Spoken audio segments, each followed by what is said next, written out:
Episode 304 of the Aggressive Progressive Podcast. Donald Trump is determined to jam his big ugly through. He doesn't care about the consequences, but trust me, America, there will be political consequences for those who vote for this bill. Let's start the show. We are now the defenders of the stronghold of democracy and of equal opportunity.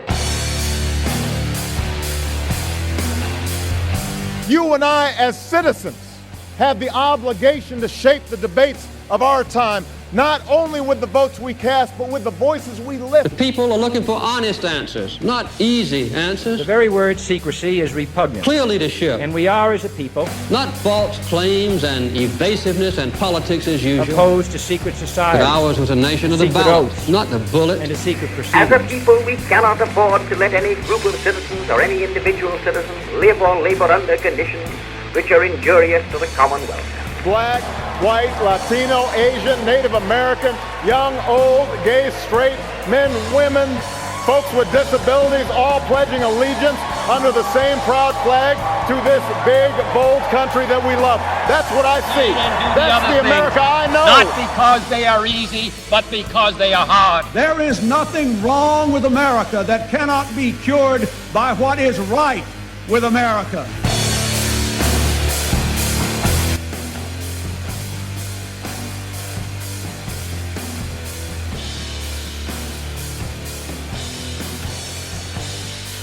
Welcome to the Aggressive Progressive Podcast. I am your host, Chris Hahn. I'm at Christopher Hahn on X, Christopher Hahn NY on Instagram, and ChristopherHahn.com. Thank you for liking, rating, reviewing, subscribing, and telling your friends about this podcast. All right, Trump's big ugly is making its way through the Senate. It's going to have to go back to the House. Let's talk about it. So the big ugly is making its way through the Senate. I mean, by the time you hear this, the Senate may or may not have voted on it. The Congressional Budget Office says that the current version that is currently being debated as I pre-taped this will add $3.3 billion to the deficit. $3.3 billion. It will also force 14 million people off of health insurance in this country. Most of those people in red states, right? So the states that elected Trump that have Republican members of the Senate, those people who may have voted for Trump and their Republican senator will lose their coverage. I mean, doesn't seem like a good deal, right? It barely squeaked through, they barely got it to open debate in the Senate. Vice President had to break a tie. Tom Tillis, the senator from North Carolina, did not vote to allow this bill to come to the floor. And then on Saturday night, he didn't vote. And on Sunday, he announced he will not run for re-election. Donald Trump threatened him with a primary on Saturday night. Tom Tillis, first of all, did the right thing. I've often said on this show, I don't understand why people run for the Senate if they're not going to use their power to advance the principles they stand for and to help the people who elected them. Tom Tillis didn't want to vote on this bill because it would cut funding, Medicaid funding particularly, and that would have a devastating impact to rural hospitals in North Carolina, the state that he represents. So he did the right thing. He voted against it. And he knows that in a Republican primary in North Carolina, with Donald Trump supporting his opponent, there is little to no chance for him to get reelected. The Republican Party, though, should beg Tom Tillis to run for reelection because without Tom Tillis on the ballot, that is a toss-up state at best, maybe even leans Democratic in the next election. Yeah. Oh, what do you think? They're going to run ads about Zohan Mondami? And that'll work in North Carolina when people are losing health care? When there are actually real-world impacts to votes that people take in the Senate, bills that Donald Trump pushed in the Senate and in the House. Now, this is far from over, but make no mistake, America. When the president's party has control of the House and Senate, and it is the president's main domestic policy bill being debated, that bill is almost certain to pass in some form. Might not be the form it's in right now, but it is almost certain to pass in some form. Now, people are looking at me like, Chris, I mean, I thought you... No. I think Democrats should be doing everything they can to stand in the way of it, and I think that Republicans of conscience should change the bill. But at some point soon, that bill will become law. And they're trying to, Donald Trump's trying to say it would be an 84% tax increase, which is not true. And, the bigger problem is that most of the people who are hurt by this bill are rural people who more than likely voted for Donald Trump. It's just that simple. That's why there are so many senators who have so many problems with this bill. Lisa Murkowski got carve-outs, right? There's work provisions in this bill for people who are getting food stamps. And Murkowski said this isn't going to fly in Alaska. So they did a carve-out that said if you're not a contiguous state, this work provision would not apply to you. So it applies to 48 of the 50 states. So Alaska and Hawaii, I guess it doesn't. I guess even in Hawaii, you don't have a work provision for SNAP benefits, formerly known as food stamp. And there were a bunch of other things that they gave Lisa Murkowski for her to vote for cloture because she was a no until like 5 o'clock on Saturday, right? And if they didn't have her, they wouldn't have been able to have J.D. Vance break the tie as vice president in the Senate. And it wouldn't have even been debated at this point. Donald Trump gave them a July 4th deadline. My money is still on them getting something passed by July 4th. Whether it's this or something else, I don't know. He'll claim victory either way. So why don't they clean this bill up and make it livable? Don't raise the deficit by $3.3 trillion and don't kick 14 million Americans, most of them your constituents, Republican senators, off their health care. Maybe you can fix it and get it passed that way. Or maybe you can compromise. Listen to this. I'll be right back.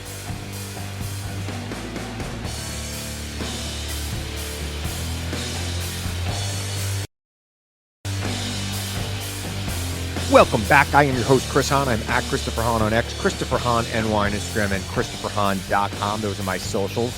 I'm on News Nation. I was on a lot last week. Probably be on a lot this week. And then for 2 weeks, you're going to be without me because I'm going to be on vacation.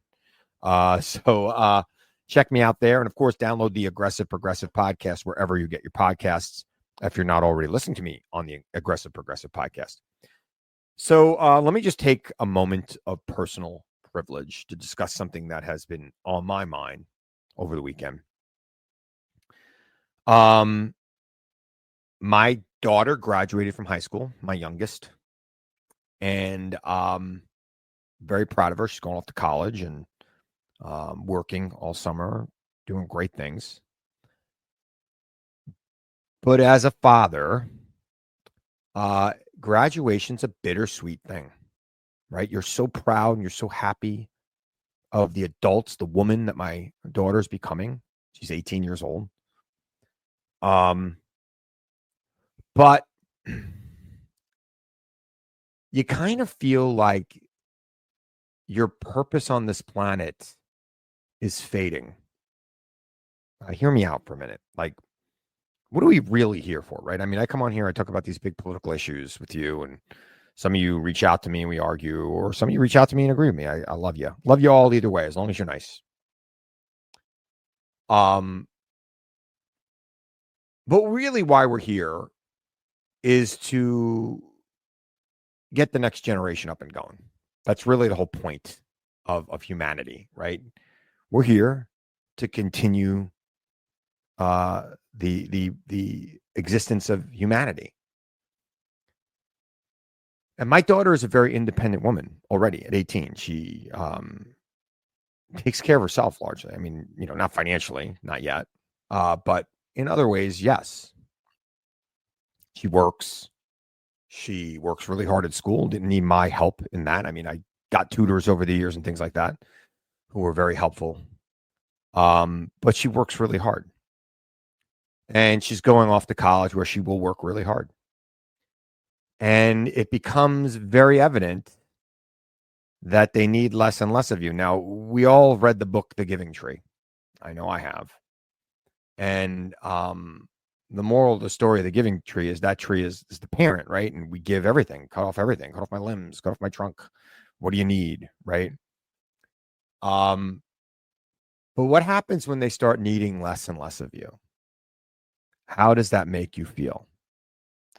You know, I ran into a lot of people at graduation that I hadn't seen in a long time. A lot of parents that, you know, when I used to coach soccer, you know, they were there with their kids, and then my daughter played soccer. They were there with the kids, and people we just met over the years, you know, through elementary school and junior high and then high school. I mean, we stayed in the same district the entire time.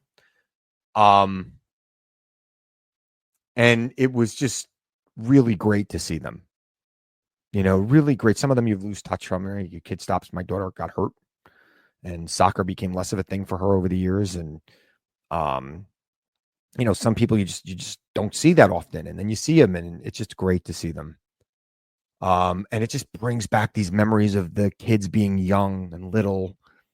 And God, with social media, I mean, you know, you could say what you want about Facebook, right? Been on Facebook for 20 years. And Facebook just wants to remind you all the time about things that have happened, things you posted 15 years ago, right? Maybe it's 15 years. I mean, I don't know. Been on it a long time.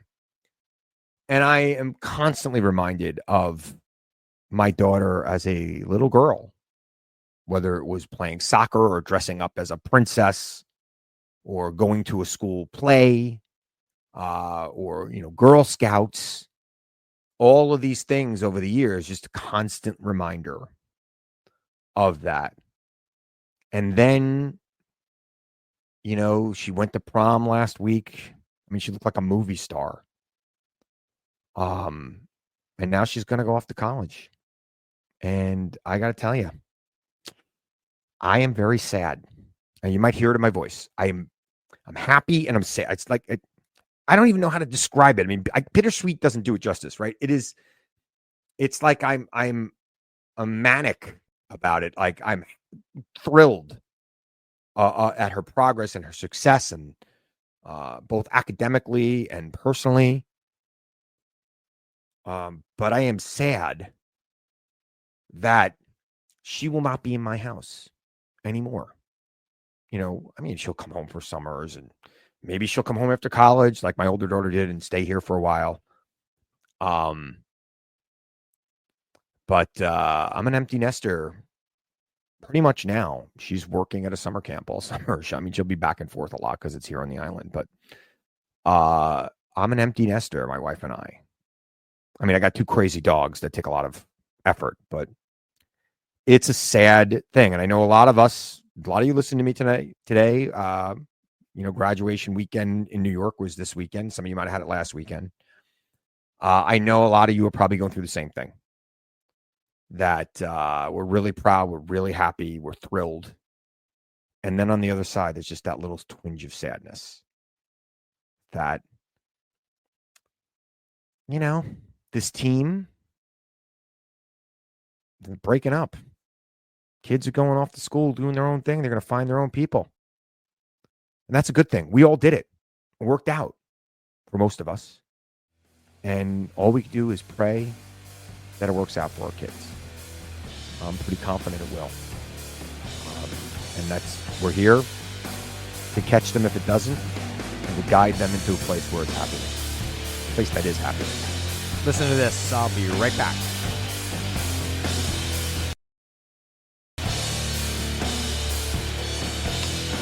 So the Senate is going to try to pass this bill, and I think they will pass a version of this bill. I mean, make no mistake. The time to stop it was when they were bringing it up for debate. Now everybody's out trying to make excuses for it. saying it's going to be the biggest tax increase in history if we don't pass this bill. Saying, oh, no, it won't hurt people. Nobody will get thrown off Medicaid. Well, nobody will get thrown off Medicaid for the next 2 years. Then people will start being thrown off Medicaid. Obamacare is going to be harder to get, or the Affordable Care Act, for those of you who are offended by the term Obamacare. Look, elections have consequences, America. When you vote a nihilist into office, you can expect that nihilist will do things that nihilists will do, like threaten programs, make cuts. And I, maybe calling Trump a nihilist is too severe. I actually don't think Trump has any ideology. I don't think Trump cares at all. I think what Trump wants in this bill is the money for the military and for immigration, and he doesn't want to see the debt ceiling pierced. If I had to guess, he made a bunch of promises on his campaign trail. I think he'd like to see his tax cuts made permanent. I do think he wants that. But America is going to suffer from this because the ideologues who are in Trump's ears are at least governmentally nihilists. They want the wealthiest people in this country to get all of the benefits, and the poorest people in this country, you just have to work harder. That's what they think. In their mind is you just have to work harder, right? You need to work. You need food stamps? No, well, you better go work harder.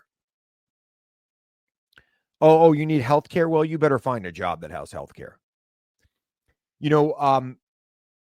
Giving people health care through the government, in my opinion, would free up innovation in this country. If people didn't have to worry about health care, somebody has a really good idea for a business or a new product, and they have a family, and they go, you know what, I can make my ends meet by doing gig work, but how am I going to get health care? How am I going to pay for health care? That becomes a real concern. And I think it stifles the ability of American entrepreneurs to do entrepreneurial things. I think that in countries that provide universal health care, like Canada, like most of Europe, like most of the world, most of the industrial world, all of the industrial world, except us, I think that frees people up to live their best lives, right? To find ways to make ends meet because they don't have to worry about, going bankrupt because they break their arm.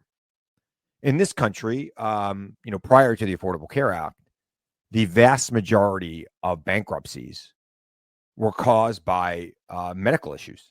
It's just that simple. And here's the thing. Even if you're young and healthy, you're eventually going to need health insurance. I mean, unless you die in a freak accident, which nobody's wishing on you. But that was like, I remember when they were passing the Affordable Care Act back during the Obama years, that was the argument people were having. They were like, oh, well, what about young people? What if they never need it? They're paying for it.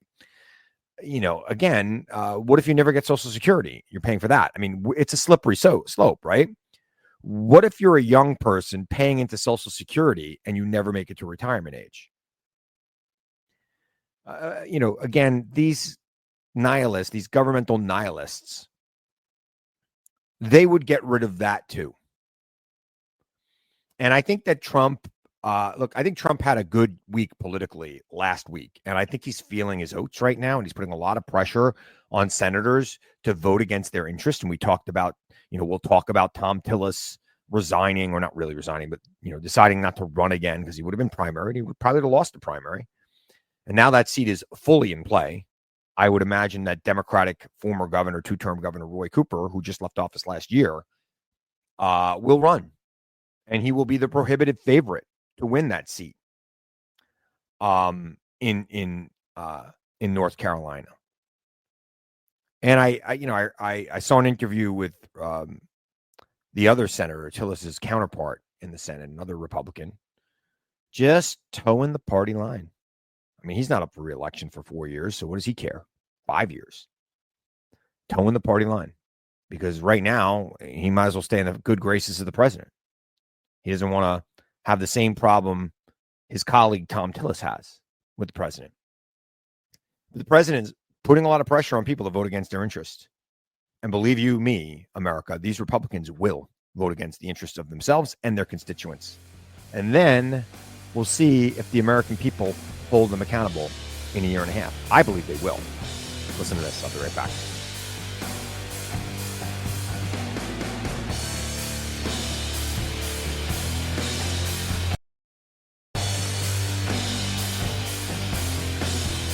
Welcome back. I am your host, Chris Hahn. I am at Christopher Hahn on X, Christopher Hahn, NY on Instagram, and ChristopherHahn.com. Those are my socials.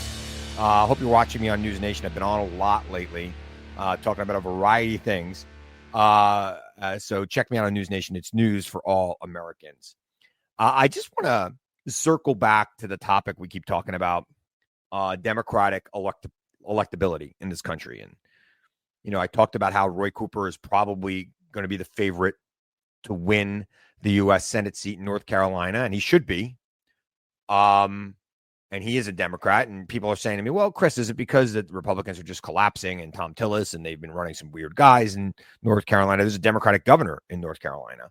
He ran against a complete train wreck of a Republican and won in the same election that elected Donald Trump, and Donald Trump won North Carolina pretty easily.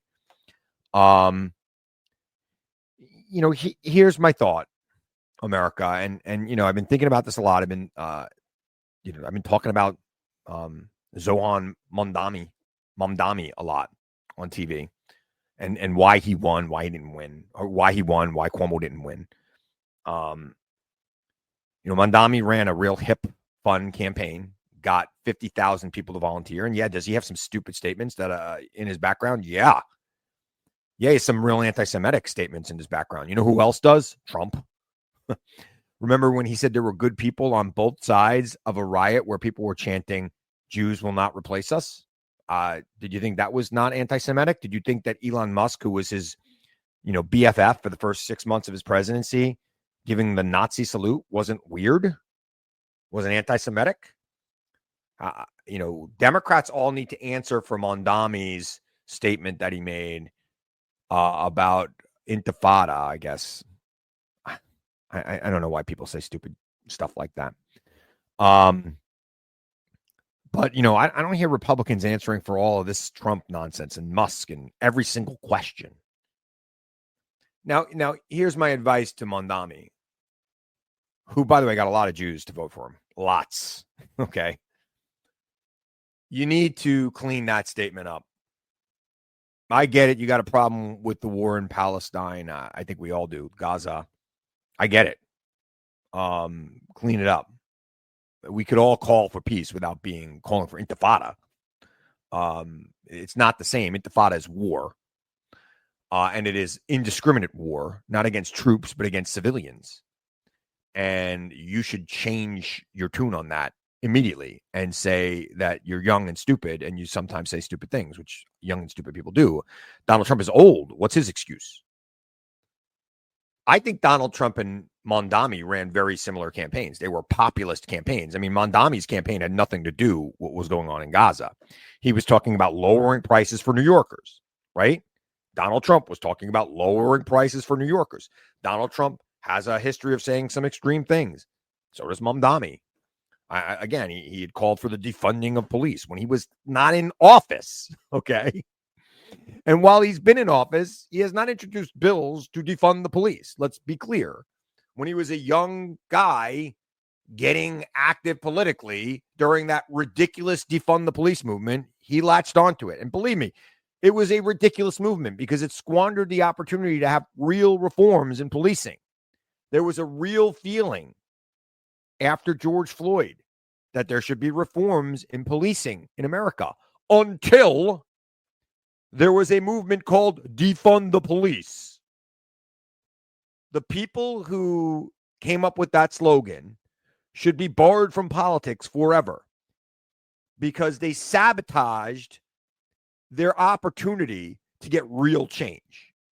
Because nobody wants to see police go away, not even the communities that the, quote, defund the police movement were saying they represented. That was not what the leaders of those communities wanted. Do they want police not to indiscriminately stop people of color and then find ways to harass them or even put them in jail? Of course they do. Do they want no police in their community? No, that is not what they want. So, yeah, did he latch onto that at some point? Sure. But here's the thing. I don't think it's just going to take Democrats having a train wreck of a Republican against them to win elections, even in purple states like North Carolina, maybe even Texas. I think it's going to take populist campaigns like Mamdani ran, like Trump ran. Same campaign. Is Trump a socialist? I don't know. He said a lot of things that sound like socialism to me. He still does on a daily basis. I don't hear anybody calling him a socialist, right? Nobody will say, oh, this billionaire is a socialist. But, some of the things he says is akin to socialism. Now he's calling for a temporary work status. Wow. 2013 Border Security and Immigration Modernization Act had that.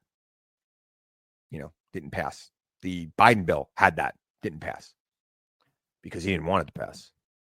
Democrats need to seize on issues that people care about. They need to seize on populism, and they need to come up with real solutions. Now, I don't know that Mamdani has real solutions. I don't know what he actually controls of the things that he says he's going to do. But again, that's a real deep dive conversation. That is not a campaign conversation. That's a governing conversation that he'll have, if he takes office in January. So Democrats need to stop, coming up with 17,000 page white papers and start saying, okay, this is what people care about. And we need to talk about how we're going to fight for them. And then we'll, figure out if we're able to on the other end, because that's what Trump did. He's still doing it. He's still throwing things out there and trying to figure out how to do it. Maybe that's what America wants. Maybe America just wants someone who connects with the issues they care about, right? Some people are saying, oh, people just want to be told stories. They want to be told stories. Yeah, maybe. Maybe some people want to be told stories, but I think people want to feel that the politician that they're voting for is really dedicated to their fight. Even if they don't have all the answers about how to solve these problems right now, they want to know that you're dedicated and committed to solving the problems that are important to them. And right now it appears affordability is a big issue. It was the issue in 2024. It seems to be the issue in 2025, and I bet it'll be the issue in 2026. And why is affordability the problem? Because as well as the economy is doing in this country, it is not doing well for the vast majority of Americans. Because even though they may be making more money, it's not keeping up with the rate of inflation, real inflation. And Mamdani hit on that, and Trump hit on that. Biden could explain, Harris could try to explain all she wanted in 2024 that the economy was the best in the world. And that was a true statement. But that's not what people felt. Some people did. The very wealthy people who were showing up at parties and giving her $1 million check felt that way. But the vast majority of Americans absolutely do not feel that way. They feel that this economy has passed them by. They see the excess. Part of the thing is that in today's day and age, there used to be a show when I was a kid called Lifestyles of the Rich and Famous. It'd come on Saturday at 2:00 in the afternoon. And maybe you saw it, maybe you didn't. Now it's thrown in your face every minute of every day, the excess of wealth. It's on your social media feed. You read it, you see it. Jeff Bezos' wedding cost more, $50 million is more than, anyone could ever imagine spending on anything. They couldn't even imagine spending a fraction of that. I thought I spent a lot on my wedding. I spent like $35,000, took a mortgage out on a house I bought before I got married to do it. And I still, to this day, regret spending that. I had a great wedding. It was fun. But, people can't imagine spending that on anything. $50 million, it's an unimaginable sum for people. Yet, if you looked at social media this weekend or TV in any way, shape, or form, you saw this. It's thrown in your face. And you think, God, the world is passing me by. And maybe it's not. Maybe it's not even actually passing you by. Maybe you actually are living a good quality American life. Maybe you have a house and food and you take a vacation and, you're able to send your kids to college. But seeing that gap in wealth every day, which gets bigger and bigger and bigger every single second, right? The wealthiest 1% become more and more reserved from, removed from the rest of us. And you see it and you feel it. And you just think to yourself, man, this economy isn't working for me. And that is what politicians need to connect with then. And they got to say, how do I make this economy work for you? And I'm going to do whatever I can. I may not have all the answers right now, but this issue is important to you and it is important to me. And I'm going to fight for you. That's what people want. They want someone who is going to fight for them, not just fight for them, but fight for them about the things they care about. Democrats need to connect on that. And they need to do it through simple, broad stroke communications. Like I said, they need to have 4 or maybe 5 core principles. And they don't need to have 1,700-page white papers behind it. Mamdani had no white papers. Donald Trump's website had basically bullet points of issues he cared about. They didn't even have a Republican Party platform.